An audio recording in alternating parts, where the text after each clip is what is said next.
खुसूसी interview देते हुए दहशतगर्दी के खिलाफ पाकिस्तान की कुर्बानियों को एक मरतबा फिर उजागर किया गया। उनका कहना था कि पाकिस्तान दुनिया में इस वक्त सबसे ज्यादा दहशत गर्दी का शिकार मुल्क है और उन्हें इस बात का इंकशाफ किया है कि जनवरी 2024 से अब तक मुल्क में 3700 से ज्यादा दहशत गर्दी के वाकयात रूनुमा हो चुके हैं।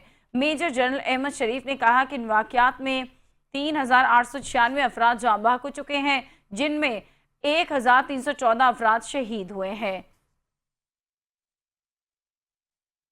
In this region is and I think in the world, it is the biggest victim of terrorism right now. It is crying at the same time that Pakistan has absolutely got nothing to do with Pahalgam. Whatever is happening in Kashmir or elsewhere in India is their internal problem because of oppression. So Kashmir is a internationally recognized dispute. There are three countries who have a claim on who are involved in Pakistan, India and also China. There are UNSC resolutions. So it has to be solved externally as per the will of the people, as per the United Nations Charter. And that India is trying to internalize. It is trying to change its demography. So they are not trying to solve the Kashmir as per the will of the people of the United Nations resolution. They are trying to internalize it by oppression. They are trying to internalize it by changing its demography. So that's, my friend, is the problem. These long range missiles. What were they trying to do? They were trying to deter us from taking just retribution of the killings of the innocent children and women. Because we are a peace-loving nation.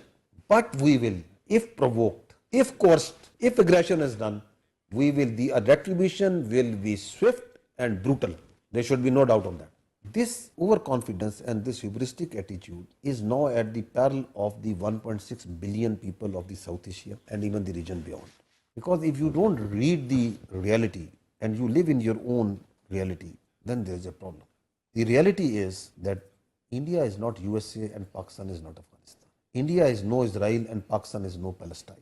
The reality is that Pakistan will never be deterred, can never be coerced. We will never bow down to Indian hegemony. The sooner they understand, it is good for the regional peace as far as for the world.